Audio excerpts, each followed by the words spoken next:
One of my favorite things in the world to do is watch Friends. I know it's been off for years and years. It's not even around, but I still find myself binge watching old episodes. And I was thinking about this today and thinking, it's the predictability of the friends in the circle, right? You have Chandler with his quirkiness, Monica with her type A of just everything has to be so neat and tidy and organized. It's Phoebe's ability to make you laugh at her silly songs. Ross always comes in with those smart comments, and Joey and him and his food, like it is just so hilarious. And of course, Rachel, she just brings everybody together, and it's just such this beautiful, cohesive team of people.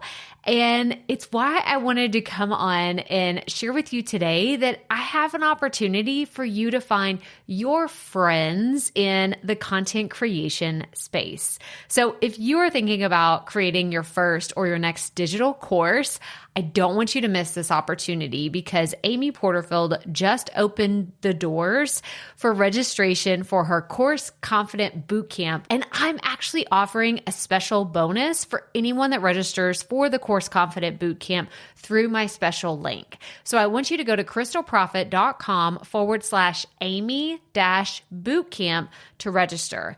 That's crystalprofit.com/Amy-bootcamp.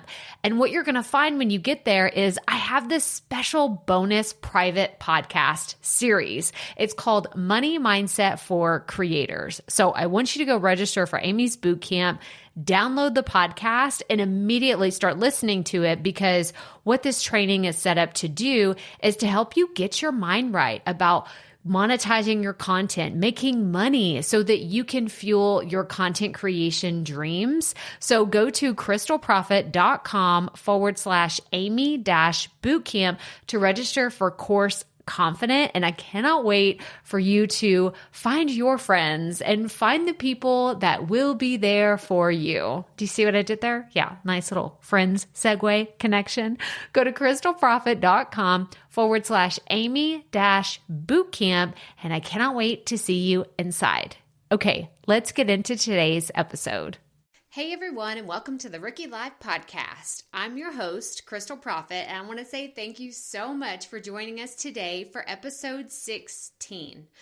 Y'all, today's guest is super special to me because I'm not going to lie, I'm kind of a major fan of her and her story. She's a Starbucks barista and bank teller turned author with over 15 translations of her book out in the world. Like, that just blows my mind. And to me, she's kind of a big deal. And lucky for us, she's here today to share her story of struggle and hope with anyone who aspires to write a book of their own. So get ready, rookies, because we're about to go on an awesome writing adventure together. And not to spoil anything, but we're going to be doing some major celebrity name dropping in this episode, so don't go anywhere. But if this is your first time to join us and you're wondering what we're about here at The Rookie Life, well, let me tell you. We focus on what it means to start something new, even when you have no idea where to begin, how to develop new skills in all areas of your life, and how to find that it factor that'll keep you motivated every single day. So join us as we dive headfirst into what it means to be a rookie. Come on, rookies, we all have to start somewhere.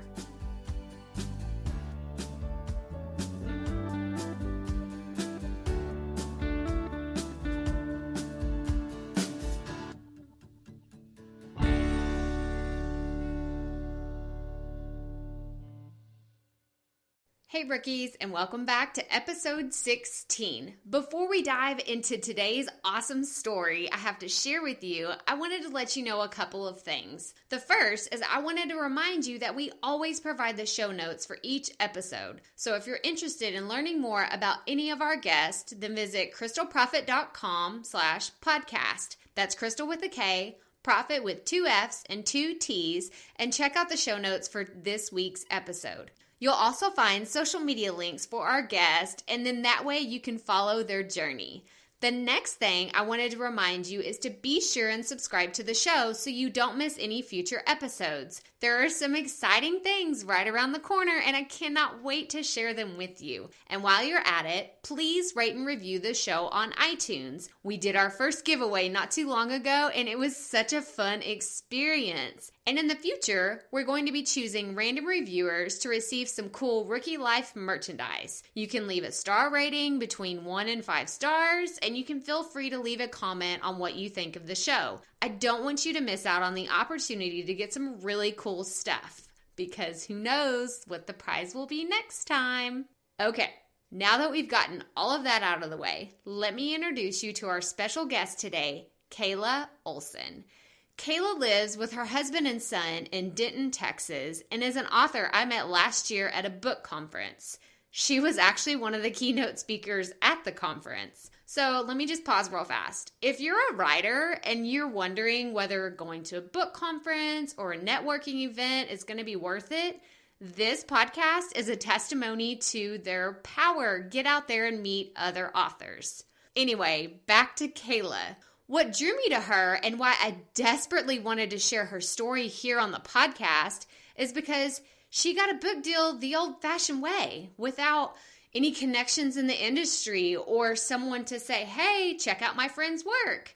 And by that, I mean she blindly submitted her work, crossed her fingers someone would actually care about it, and the rest is history. But here's a direct quote from her website. On this website, you'll only see the tip of the iceberg.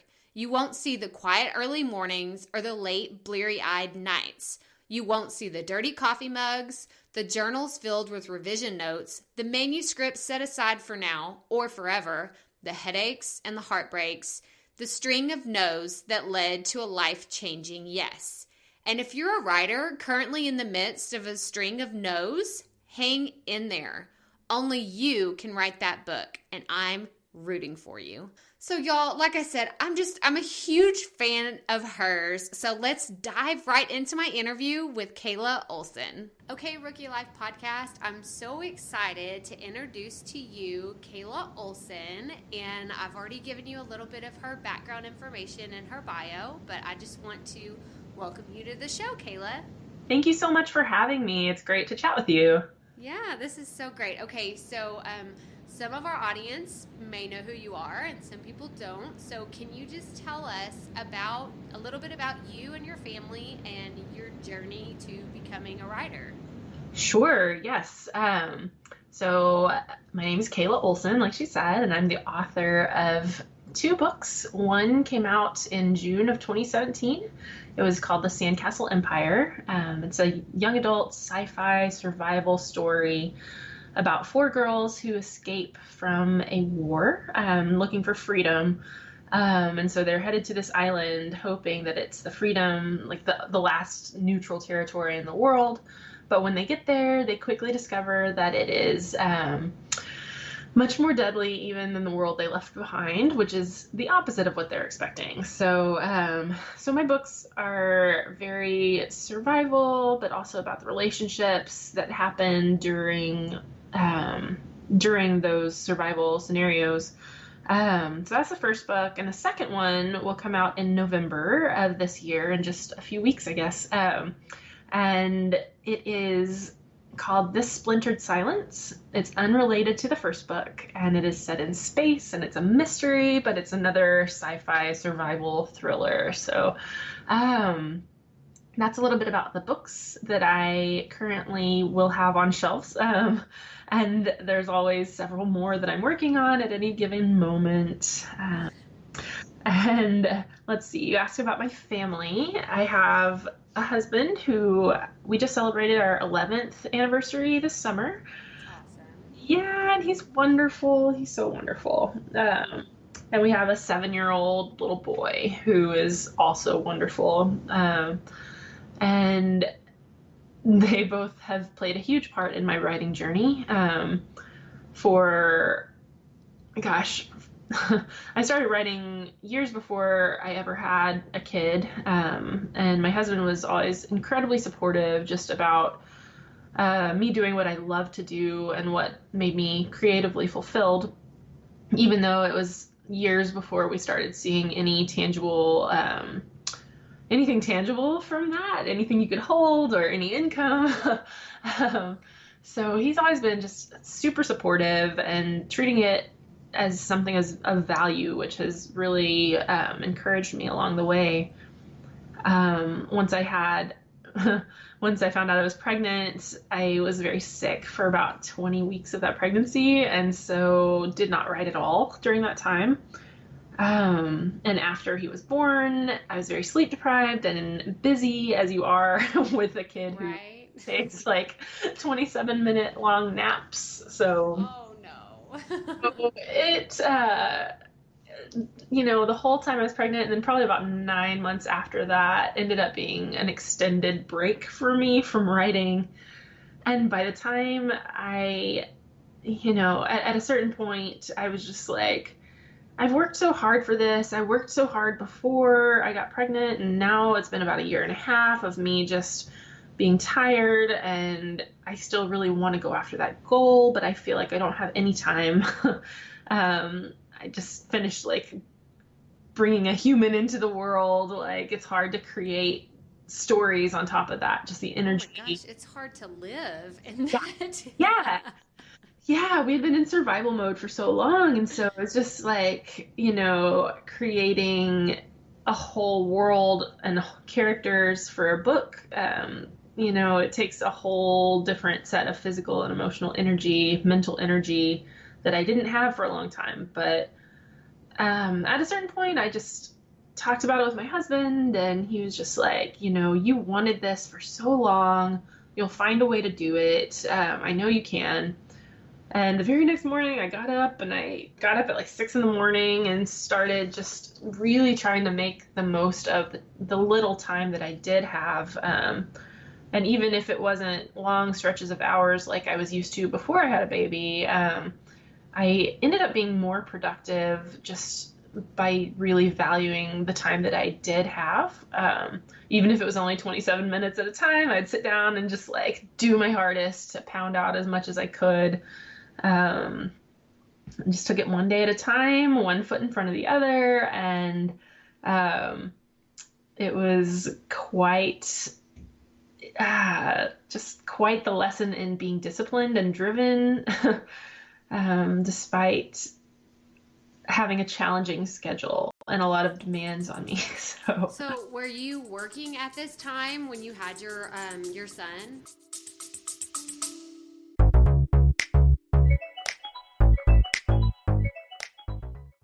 Being a woman in business comes with its own unique set of challenges, but also so many opportunities. We get ahead by leaning in to what makes us different from business as usual. I'm Samantha Hartley, host of Profitable Joyful Consulting, inviting you to a special 6-episode series exploring the experience of being a woman in business.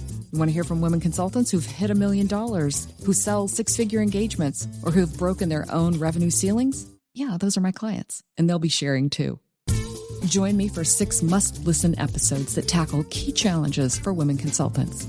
Follow Profitable Joyful Consulting on your favorite podcast app. No, a long time before, I had been working customer service jobs out of college. I did an internship with my church, and that was like a job all on its own, but it didn't pay anything. And so I also, I worked like full-time at Chick-fil-A, and then Bank of America, and then Starbucks. And so that first year of marriage, before we got married, we had our premarital counselors, they just kind of put a little bug in our ear of just like, in case one of you ever endures a disability or just decides you want to stay home with the kids, or just for any reason both of you can't work at the same time, it's not a bad idea to try to base your main budget around only one person's salary.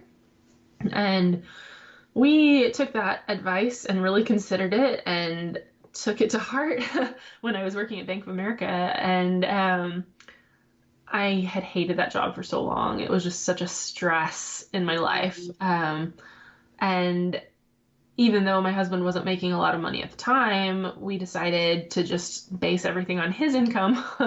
And I quit my job, and we lived in a really tiny apartment.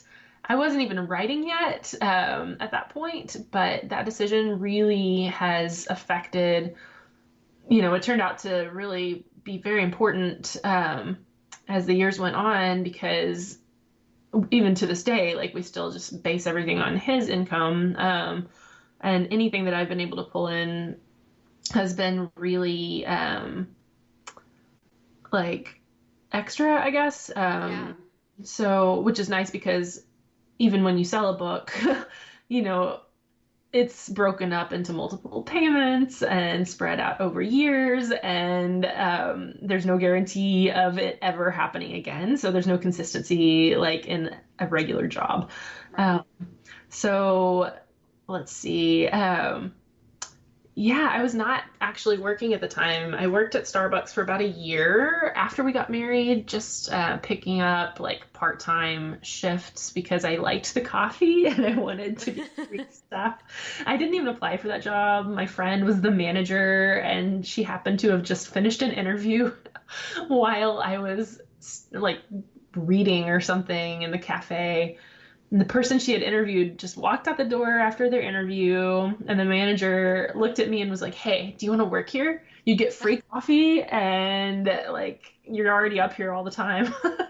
You were like, sold. Yeah. When do you want me to be here? I was like, I can't work Sundays, I can't work nights, and I can't work holidays, because it was the same year I'd gotten married and we already had plans with both our families. And she's like, "You're hired." So I worked that job just as supplemental income for like a year and a half. And it was during that year and a half that I really realized I was not creatively fulfilled. I was doing an important job and a good job. And I think that like being the person in the drive-through window, giving people their coffee, like, you really do have the power to shape someone's day just by being friendly and being patient. I think that there's a lot of value in that, but for me, I felt like my personality and the things that I enjoyed doing, I love to create things. And so when I decided to pursue that, my husband was just like, "Okay, like, we've still just been basing everything on one income for so long, so why don't you go for that?" Because at the time too, at Starbucks, there were people who had that as their main source of income, and there were not enough hours to go around, and I was already super part-time. And so eventually I was just like, okay, everybody else here needs my hours. I should give them up, because I'm also feeling really tired. Even though, I get off at 11 in the morning, and it's tricky because you think, "Oh, I'll have the rest of the day." Yeah, exactly. But you've been on your feet for hours. Like, when you get there at 6 in the morning or 5:30, like, you're tired, and the rest of the day you don't do a lot. And so I decided at that point, to just really full force pursue learning all I could about writing a book. And, I have not had a real job ever since then. But I do consider like having a baby, having a child, a huge job of all on its own. I love, like, I just want to like hit pause on that thought real fast, because living off of one income can actually like absolutely change your mindset in a creative way, because you're not forcing this idea that you have, like, make me money, because it's so stressful. Absolutely. I know that that's not, I feel like I'm very lucky to have been able to do that. And, if it had just been me, or if we had been in a different situation, I definitely would have kept working had I wanted to live in a bigger place, or, buy a house sooner. We did make a lot of sacrifices for that to happen, but I feel like sacrificing some comfort in a lot of areas was definitely worth it, because then my art could just be I could write what I wanted to write and find my way toward making it stronger without, hoping so, I was already hoping so hard that something would come of it. But when you have the added pressure of like income being that being your sole source of income, it just makes it a lot less fun, and you start trying to chase trends and writing things that you think will sell, or just like I think that it just does add a whole other layer of stress and urgency to it, which it's not very compatible with a job that hinges on other people saying yes. Right. And with it being a matter of taste and timing for everyone who needs to say yes, because some people, there might not be anything wrong with your work, but it just might be that they have too many clients, or they have a similar book to what you're trying to sell, or, your strong suit is sci-fi survival, but they love wedding romantic, contemporaries. Right, exactly. Exactly. And so I think that like having a dream that hinges on other people saying yes it's a hard thing to make your sole career. Right. So I think if I had to do it differently, I would pick up a job that I could enjoy while I was there, but then still have enough energy and creative resources to pull on after I left so that I would be able to come home and like sit down and do real creative work without the pressure of having a 9-to-5 job that carried over into like the whole rest of my life. Exactly. Yeah. But I think that that's so important for people to hear is like, it's just this idea of if you do something that's absolutely exhausting right now, like if you're a nurse and you work several days, out of the week and you're on your feet, like maybe this season of life isn't the time to pick up something new and creative. Maybe it's in a year or so, or maybe it's, when you can have that time that you can really dedicate it, because it's exhausting to try to do both. At the same time too, like even in those exhausting times, like if being creative is something that will get you through a job like that, like if it's something that you're just feeling drawn toward and really want to pursue, I think no time like the present to try to carve out like 20 or 30 minutes, it doesn't have to be a lot, but if it's something you want to pursue, I feel like life only gets busier. Right, exactly. No matter the season, like it might look differently. Like I thought I was busy in college, and I was busy in college. I was so busy in college, but then like I was nothing compared to like becoming a mom. And then that season like transformed even more when I had deadlines imposed on me by actual editors. And yes. I've always been okay with deadlines because I practiced for so long at making them for myself and hitting them before. But, it's just a whole different kind of busy. The more layers you add on to your life and the more people you welcome into your life, friends and other writers and professionals, and just, I feel like there's definitely seasons where you have more time, but also creative time. I feel like you always have to carve it out, or else it's not gonna. Right, exactly. Not gonna be there. Exactly. Yeah. Well, we have a Rookie Tribe Facebook group, and I told them that I was going to be talking to a former Starbucks barista. Yeah. And I said, hey, like, here's Kayla's story. Like throw your questions, just throw them at me. And of course, the number one thing, and this was like the number one thing I wanted to talk to you about personally, was tell us about your reaction when you heard someone not only was interested in your book, but wanted to buy the movie rights. And then I won't even spoil the rest of that. Tell us that story.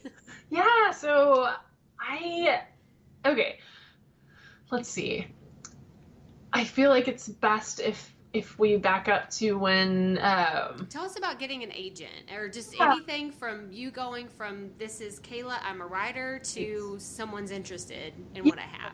So my agents, I queried 18 people, because that was my list of how many agents I felt like were really right for that project and really right for my personality. And I was like, I'm going to query 18. And then if none of them want it, I will either fix my book or start another one. Yeah.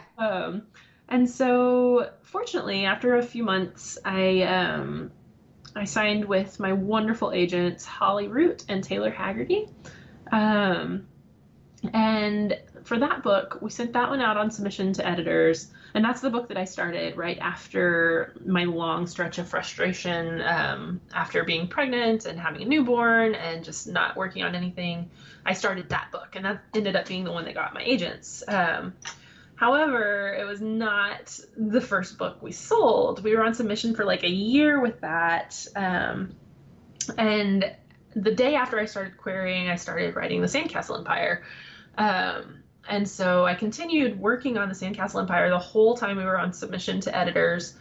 And the whole time I was querying too, and so I just kept hearing no from so many people while I was working on it. Working on my second book, I kept hearing no on my first book. But a lot of people kept saying, like, send us whatever you have next, and we'd love to read it. And so I worked so hard to have something else to send. And when it was finally time to send it out, I was preparing myself for another long year of, maybe hearing something from editors and maybe not hearing something from editors, for a year, like the first experience. So I was quite stunned 2 weeks later after they'd sent it out that two editors at HarperCollins were interested in my book. And so another week went by, they both took it to acquisitions, and then the following week I had an offer from Harper, from both Harper Teen and Catherine Teigen. And we still had the manuscript out with numerous other publishers at that point. So my agents called me on a Monday and told me about the book offer. And then the very next day they called me again. And since we had manuscripts still out with other publishers, I thought maybe it was related to that. But it turned out they said, well, this is not related to the book, but Mary, your film agent, has news.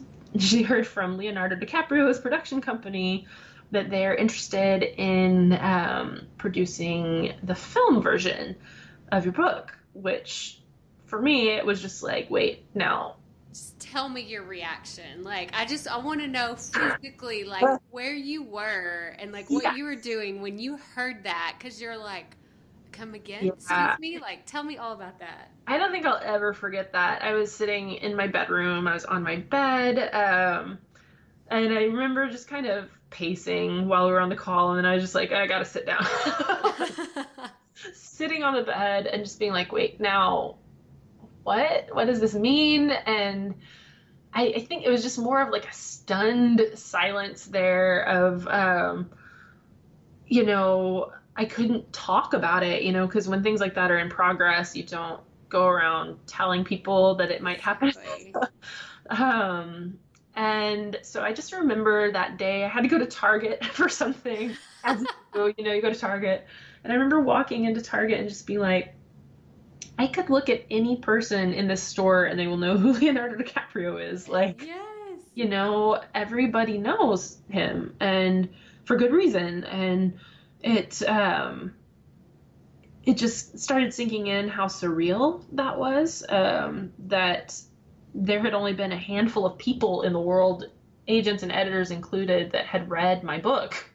And it just felt so strange that Leonardo DiCaprio and his producers company, that they were among that small crowd of people. And especially since we had only just gotten the book offer the day before, they happened separately, but simultaneously, my film agent had been pitching it around at the same time that my literary agents were pitching it to editors. So they didn't happen like because of each other. It was was your film agent part of the literary agency, or was that something totally different? Like why did you have a film agent? This is a good question. I still don't exactly know how she got her hands on my manuscript. I like that part being kind of a mystery to me, but right. I know she was a film scout or a book scout before she became a film agent. So she got her hands on all sorts of books, I think, as early as possible whenever she'd hear about them from literary agents and editors, I'm sure. I don't exactly know how it works. But she had read my project a few months before when we had sent it out to like 4 editors. We sent it to 4 editors and all of them came back with different reasons why they were passing. Yeah. One was like, I like everything except for the voice. And then one was like, I like everything except it's too sci-fi. And then another was like, I like everything but the characters, And it was just like, well, like, if everybody thinks everything's great except one small thing, that tells me I don't need to change anything. Right. Because 3 of them were happy with the pacing. 3 of them were happy with the sci-fi, So I guess she read it around that point. And we waited until fall to do anything with it. And honestly, I also had another project going on that we were considering prioritizing. And so I was getting all geared up to send that one out, which was totally different. It's like a contemporary wedding book. And so I could have very nearly been like Stephanie Perkins or Jenna Evans Welch, sort of author, and not like sci-fi debut, right. Which would be totally different. But I remember my agent sent me an email one day and was like, Mary has just become a film agent. She was a book scout. Now she's a film agent, and she remembers reading your book and would really love to get something rolling with it. She says sometimes you can do that even if you don't have a book deal in place. And I was like, okay, that is definitely news to me.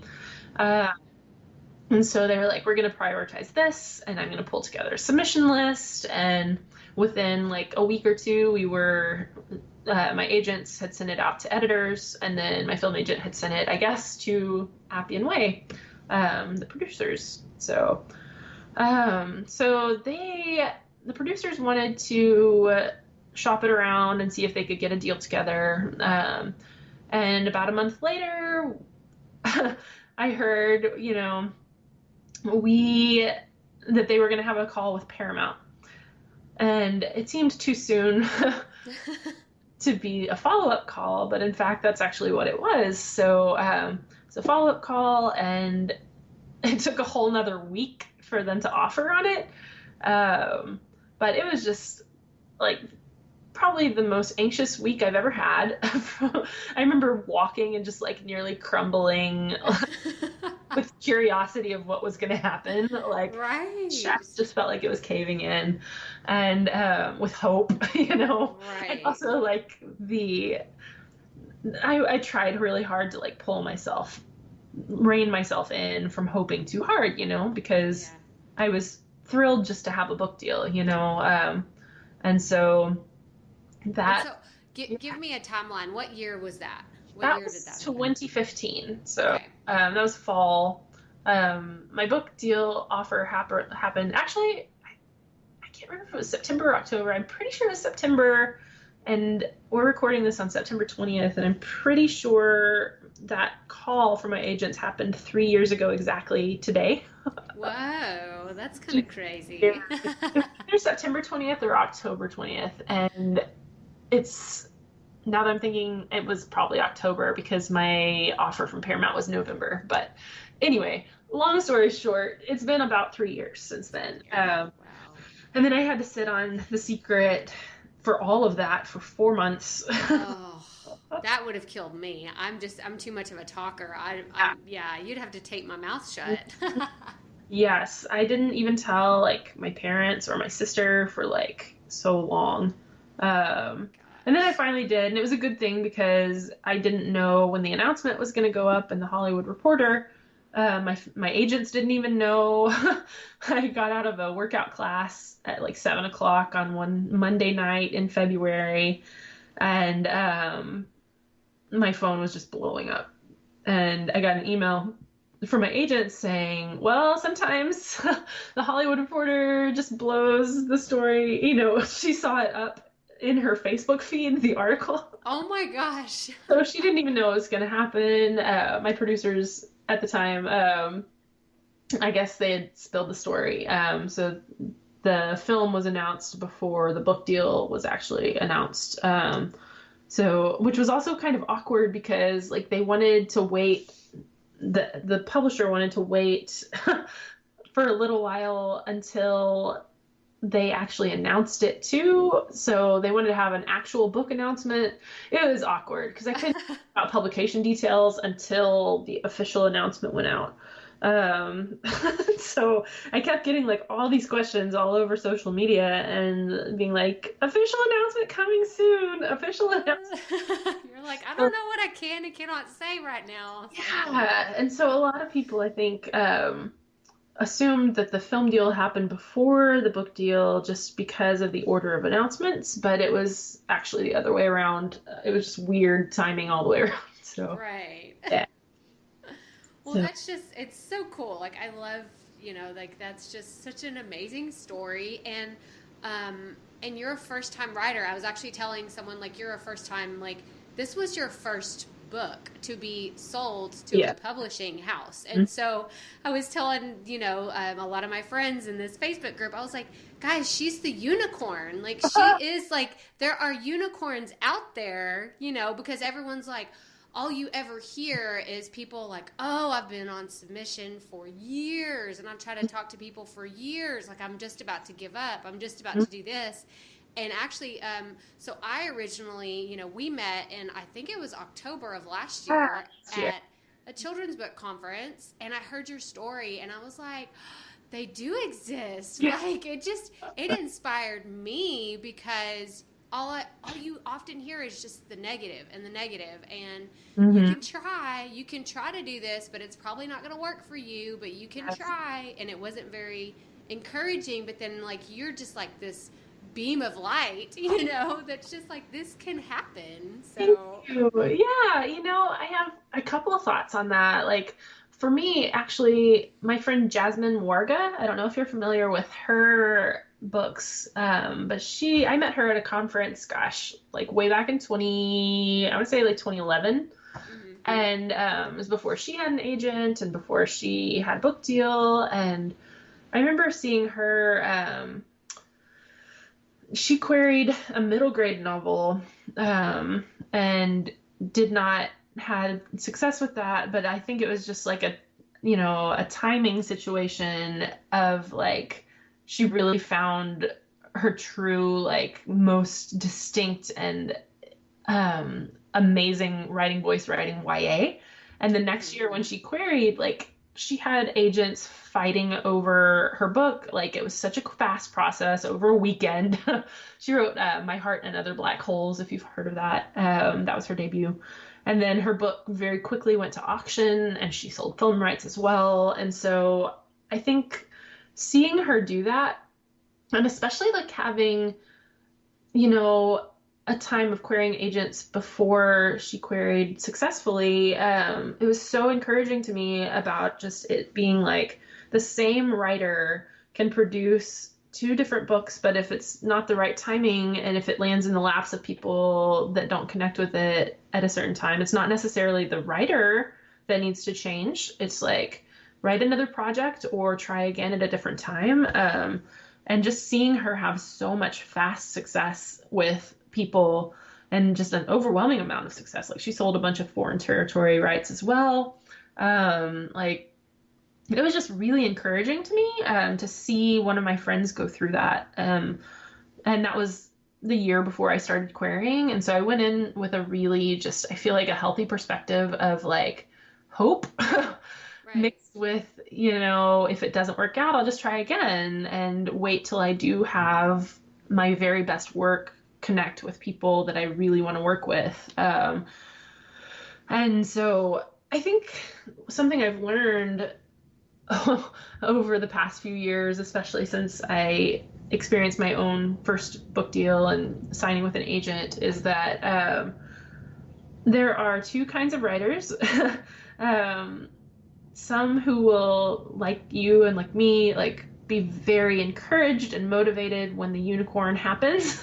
Like you see a unicorn. I found it really motivating and just inspiring. Like, this can happen. This can happen. Like, I don't have to despair and like assume I'm going to be, querying endlessly. It can happen. It does happen. It did happen to my friend. Yeah. And then there are others who look at that and say, well, one more spot is taken, and they feel defeated by someone else's success. And it's been a hard lesson because I've had a couple of friends like fall off from my life, which is sad. Like, as soon as I got a book deal and as soon as I got the film stuff happening, like the same people I was commiserating with about things taking a long time and just struggling through, it was a little hard because they just completely dropped out of my life. And yeah, so it's been, I think it's much more preferable to be in the first camp of like looking at that as a motivation factor rather than like being discouraged by it. Right. So hopefully if you're listening to this, like, be encouraged by the people who have success stories, because that could definitely be you. There's no reason it can't be you. And good things do happen the old-fashioned way. Like, I got my agents based on a blind query, even though I had a number of referrals from friends who directed me to their agents. I had no prior interaction with my agents before this. And they requested my pages based on a query, and they requested my full book based on just 10 pages. So the really old-fashioned way really does still work. It might be a little slower now. I feel like publishing overall has slowed down considerably on both the querying and on being on submission with editors. Everything is just taking forever now. So don't despair. Like, if it takes months for you to hear back, that's the norm these days for most people. And it doesn't necessarily mean they're going to reject you. It just means that they're busy and haven't read your stuff yet. So. Well, I love that, you bring that light of encouragement and just like, hey, this can happen. And okay, so for people that don't know this about you, so you're, we were kind of chatting a little bit before we hopped on here, but you're not an English major. Like, tell us, like, this is not you didn't go to college for years and years and years and write every single day of your life. Like, what is your, yeah. I guess, what is your training? What is your background? My training. I am a lifelong reader, so that is definitely... That's training. That's a skill. Yeah. I feel like it's really important, to stay up with reading books and, like, paying attention to them, and all of that is wonderful training, just seeing what's common in the genre that you want to write. But for me, I was an international studies major. For a long time, I thought I wanted to like move overseas, maybe do like missions work or Habitat for Humanity or Peace Corps or one of those just like service jobs in the trenches of another country. And then by the time I graduated, I had been overseas for like 2 months. I spent in Shanghai and I loved it, but I was like, I don't know if I really want to move that far from my family forever. and I certainly didn't want to move to Washington, D.C. to use my degree. Yeah. So I didn't know what I wanted to do for a really long time. But looking back, I feel like international studies was a really good training for writing, because specifically a class I took on comparative politics, where we just really went in depth on a number of things like that had happened in, Japan, Mexico, Germany, and the US. And so like we spent the whole semester doing like a deep dive on all the tiny things that you wouldn't necessarily think of as having a big impact on these countries' economies and such, and their histories. But like just seeing how tiny little details can really have a huge effect on what happened in those countries over the course of like 30 or 40 years. It just really taught me a lot about world building and looking at a lot of different angles of a society and how even just small technological inventions might like cause a huge butterfly effect several years down the line. Things like that, so I look back and, lots of my politics and history and sociology classes, I think, made me approach world building with eyes that I might not have had with an English degree. And I've always been a big like journaler. I wrote in my journal a lot, like in college and afterwards. So I was always writing something, but it was never fiction. For years, I thought it would be fun to write, but I couldn't, I just never had the right idea. I didn't know how to go about it. I had never, written anything longer than like a 10 or 15 page paper for college. Yes, exactly. And I've always loved naming people. And so I would come up with the names and then have no story. But I would have lots of names. I love it. When I started writing, I finally had an idea, and I just, over the next, 2 years, I spent working on that first project, learning how to just write a sheer volume of words that would make up a novel.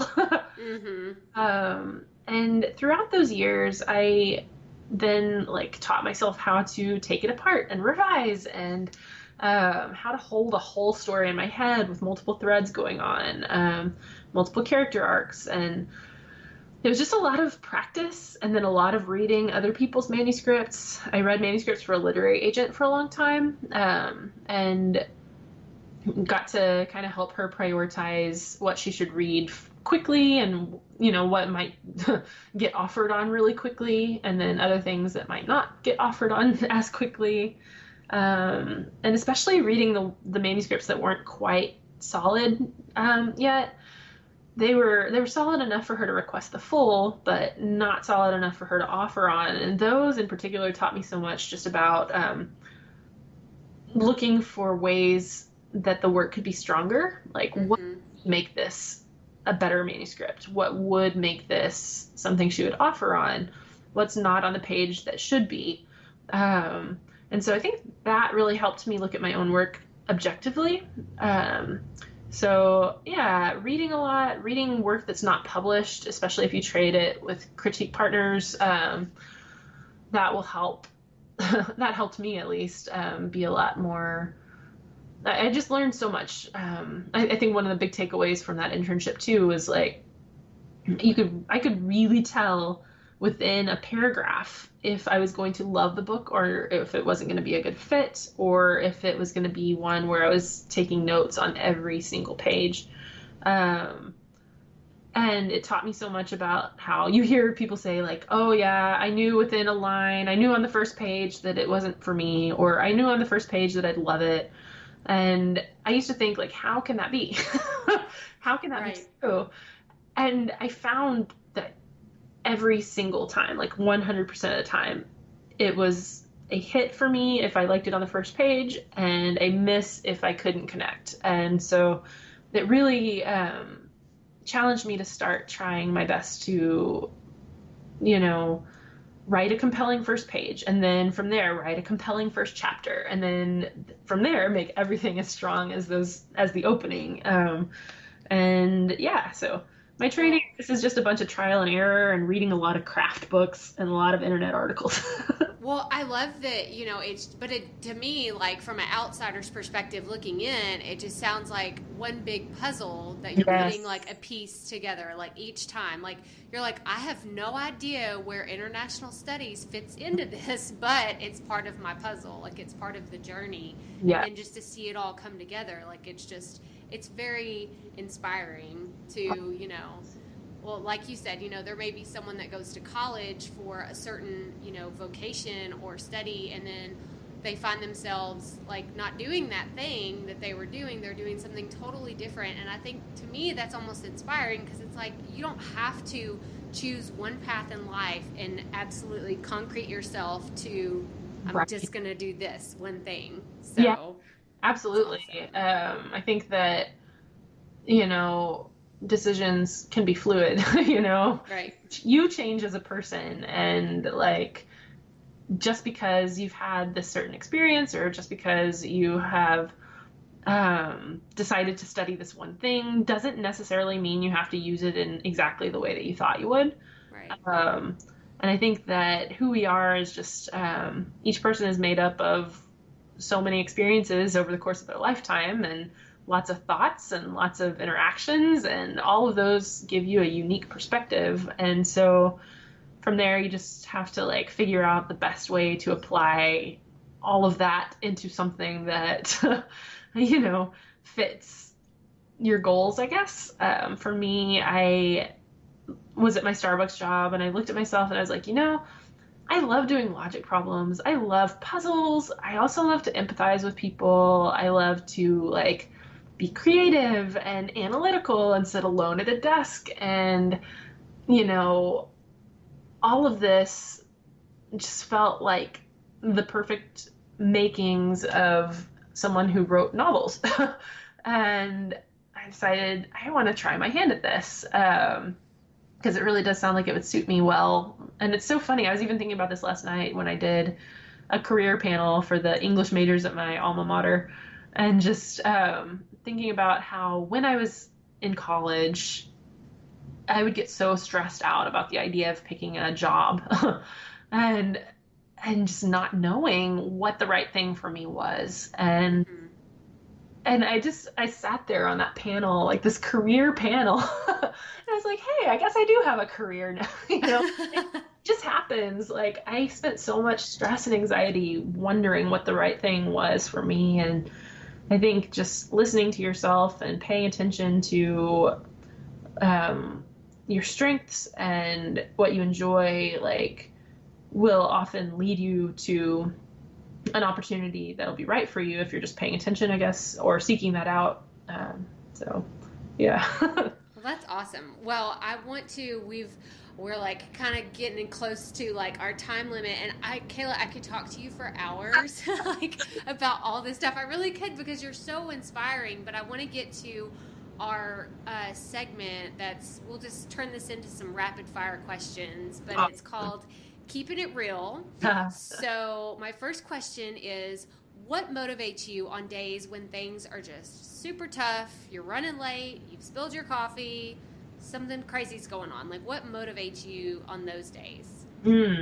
Yes. I think when I'm struggling with motivation, I have to go back to the root of just remembering why I enjoy it, that I'm doing it because it really is a fun thing for me to pursue. If it stops being fun, like, that is when it gets hard. And it does stop being fun sometimes when you're under deadline or doing different parts that are parts of the process that are not as enjoyable. And there's always a part in any stage that is just like pulling your hair out.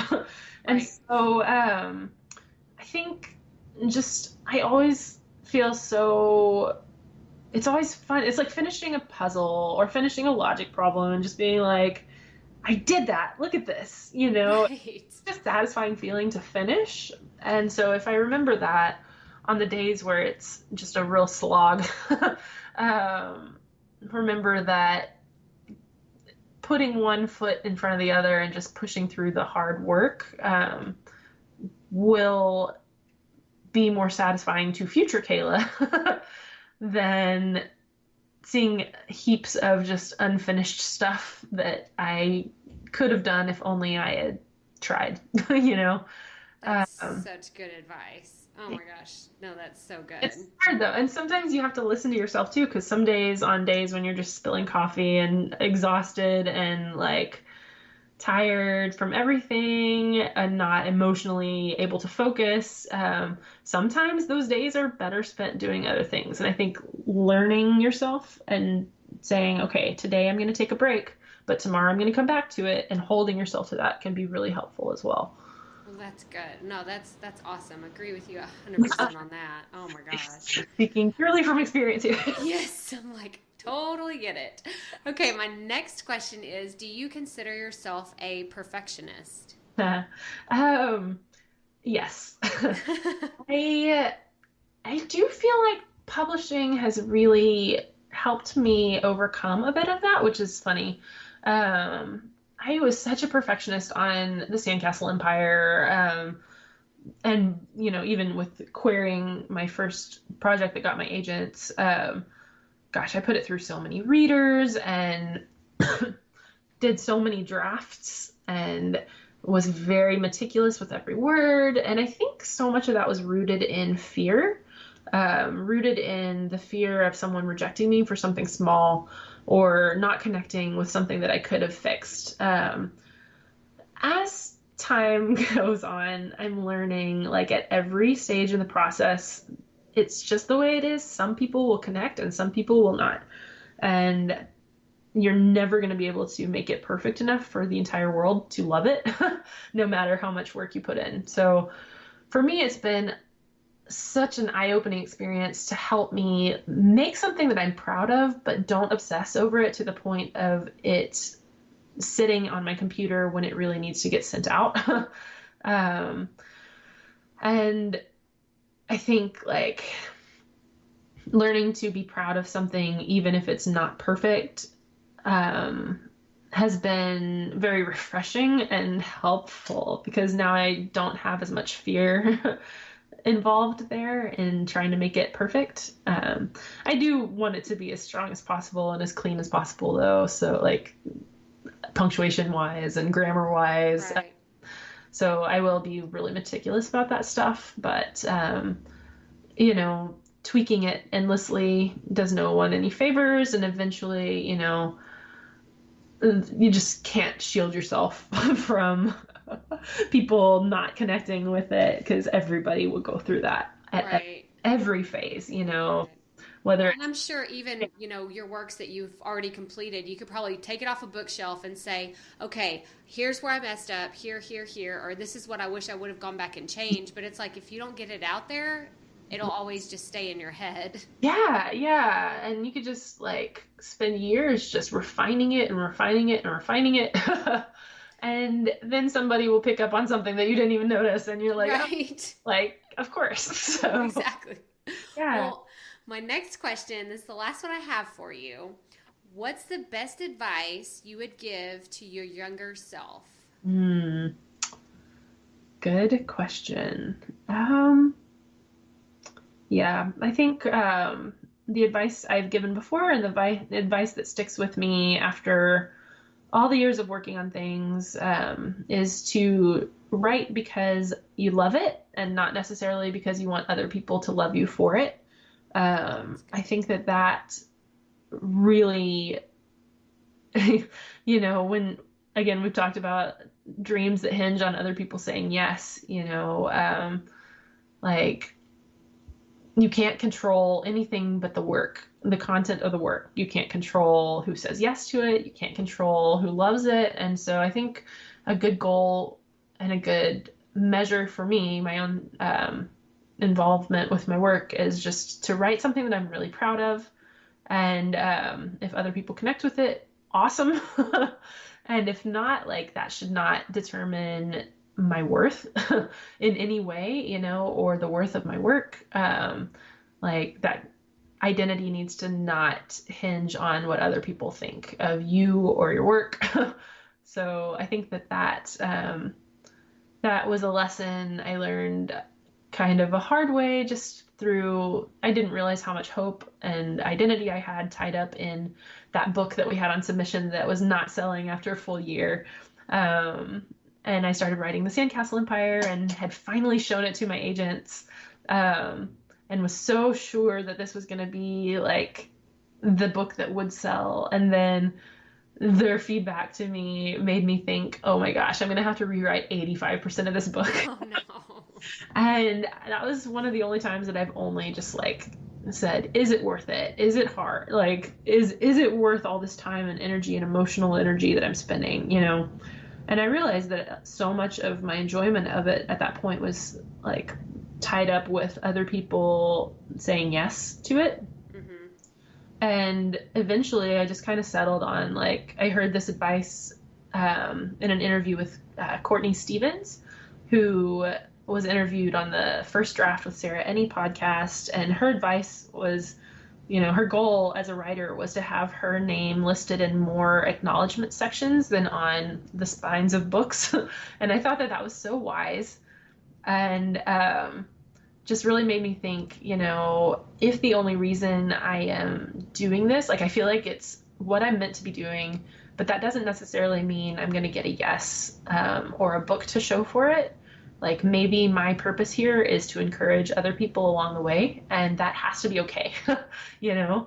And the next year is when I got my first yes, but it took a long time, and I learned during that season just to stick with it because I loved it and not necessarily because my goal was for other people to love me for doing it. So I love that. Like, that's just, it's so good. And that's just like the perfect note to end on is, you know, do your work for you and not for what you want other people, how you want them to perceive you. So that's awesome. But Kayla, thank you so much for coming on today. And I wanted to, can you just tell us all, where can we find you online, on social media? Do you have a website? Yes, and yes. So my website is KaylaOlson.com, and Olson is spelled Olson, so not like the Olsen twins.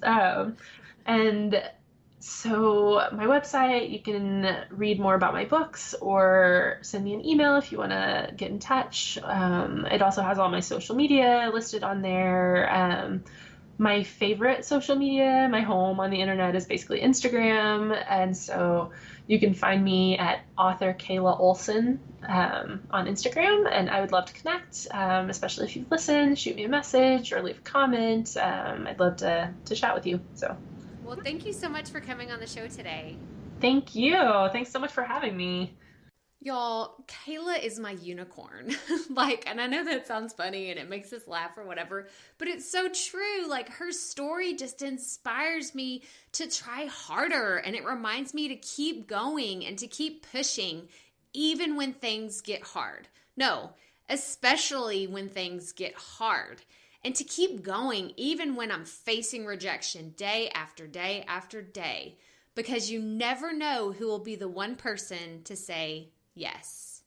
But guys, that does it for episode 16. So remember to check out the show notes, subscribe to the show, leave a review, and go grab your copy of Kayla's books. Again, that's The Sandcastle Empire and This Splintered Silence. I will have all kinds of links in the show notes for you to check out everything about her and all of her social media links. And I promise you won't regret it. Stay tuned for next week's show. And remember, keep it up, rookies. We all have to start somewhere.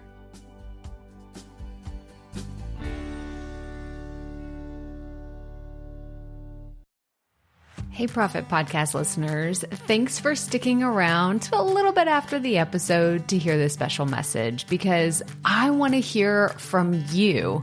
We are starting a new segment called Fan Mail Shoutouts, and I want to hear from you, and I want to hear your questions. What do you want to know?